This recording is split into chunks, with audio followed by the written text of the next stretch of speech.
Bismillahirrahmanirrahim. Assalamualaikum warahmatullahi wabarakatuh. Alhamdulillah wassalatu wassalamu ala rasulillah. La hawla wa la quwata illa billah. Nukhlisun niyyata lillah. Allahumma la sahla illa ma ja'altahu sahla. Wa anta ya hayyu ya qayyum taj'alul hazna idha syi'ta sahla. Allahumma razuqna ikhlasan fin niyyati wal qawli wal amal wa na'udzubika min hali ahlin nar. Seperti biasa, sebelum kita mulai belajar bareng ilmu agama, mari kita tata niat ikhlas semata-mata mengharapkan ridho dari Allah Subhanahu wa taala. Silakan dibuka bukunya atau bisa disimak melalui PDF yang tertera di samping saya. Qala al-muallifu rahimahullahu rahmatan wasi'ah wa nafa'ana bihi wa bi'ulumihi wa bi barakatihi wa amaddana bi amdadihi. Fahuwal qadimu wa ma siwahu hadithun wa huwal khaliqu wa ma siwahu makhluqun. Fahuwal qadimu, dialah Allah yang adanya tanpa permulaan. Hanya Allah yang adanya tanpa permulaan. Wa ma siwahu hadithun, dan segala sesuatu selain Allah itu ada dengan permulaan. Dulunya tidak ada, kemudian menjadi ada. Wa huwal khaliqu wa ma siwahu makhluqun, dan dia Allah adalah pencipta segala sesuatu dan selain Allah adalah ciptaannya. Al-Qadim yang dimaksudkan dalam perkataan mu'alif ini adalah la bidayata liwujudihi, ada tanpa didahului dengan ketiadaan. Artinya apa? Allah itu ada, adanya itu azali tanpa permulaan, karena Allah itu adalah pencipta. Bagaimana mungkin, ya, nanti akan dibahas tentang dalil akli, bagaimana mungkin pencipta itu mempunyai permulaan. Jadi yang dimaksud, saya ulangi, yang dimaksud dengan Al-Qadim adalah ada tanpa permulaan. Apa dalil nakli dan akli tentang sifat Allah Al-Qadim? Dalam surah Al-Hadid ayat 3 dijelaskan di sana, huwal awwalu wal akhir. Hanya Allah yang adanya tanpa permulaan dan hanya Allah yang adanya tanpa penghabisan. Bisa disebut dengan azali dan abadi.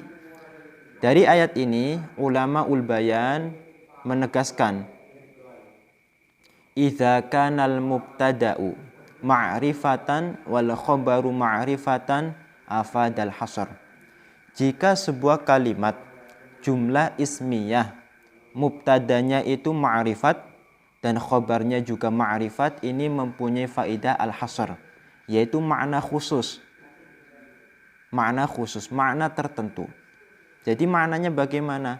Hanya Allah yang adanya tanpa permulaan dan hanya Allah yang adanya tanpa penghabisan.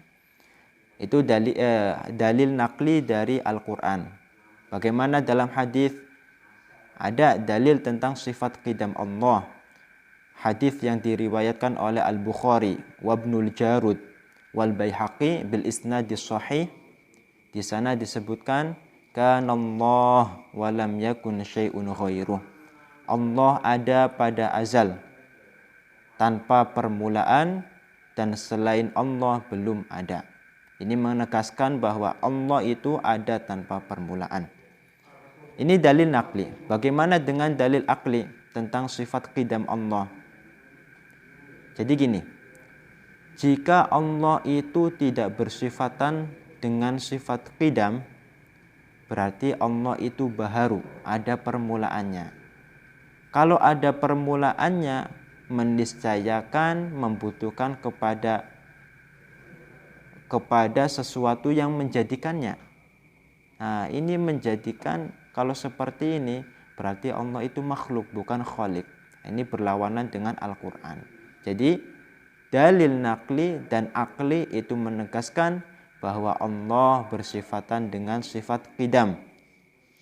Wa ma siwahu hadithun, dan selain Allah itu baharu. Artinya apa? ada permulaannya. Alam itu ada dua macam. Ada jenis dan afrod. Pendekatannya seperti ini. Manusia. Kata manusia itu adalah jenis alam. Nah, dari manusia ini mempunyai cabang, contoh saya, kemudian Zaid, Fatimah, ini namanya afrod, per individu. Baik manusianya itu sendiri dan afrodnya, semuanya ini adalah hadits, ada dengan permulaan. Dulunya tidak ada, kemudian sekarang menjadi ada. Hal ini berbeda dengan pemikirannya falasifah. Saya menyebutkan kesesatan falasifah, ulama juga menyebutkan kesesatan falasifah, ini supaya untuk dijauhi. Bukan berarti semena-mena kita menyesatkan, mengkafirkan orang, itu bukan. Kita katakan sesat apabila syariat itu mengatakan sesat. Begitu pula kita mengkafirkan orang apabila syariat itu mengatakan orang perbuatan tersebut dihukumi keluar dari agama Islam. Nah, falasifah itu mengatakan jenis alam dan per individu dari alam itu adalah qadim, tanpa permulaan. Jadi falasifah itu ada dua macam. Falasifah mutaqaddimun dan mutaakhirun. Kalau pendapatnya falasifah mutaqaddimun mengatakan jenis dan afrodnya alam itu qadim, ada tanpa permulaan. Sedangkan falasifah mutaakhirun itu mengatakan jenisnya yang qadim, sedangkan afrodnya per individunya itu hadits. Nah, kedua pendapat ini itu berlawanan dengan Al-Quran dan berlawanan dengan hadis serta ijma' ulama dan akal sahih. Itu berlawanan. Kalau kita pikir betul-betul pemikiran mereka, otak kita yang tidak bakal menerima, karena otak kita adalah otak yang sehat, sedangkan otak mereka itu tidak sehat. Nah, dari pemikiran kedua falasifah ini ada satu pendapat yang diikuti oleh Ibnu Taimiyah.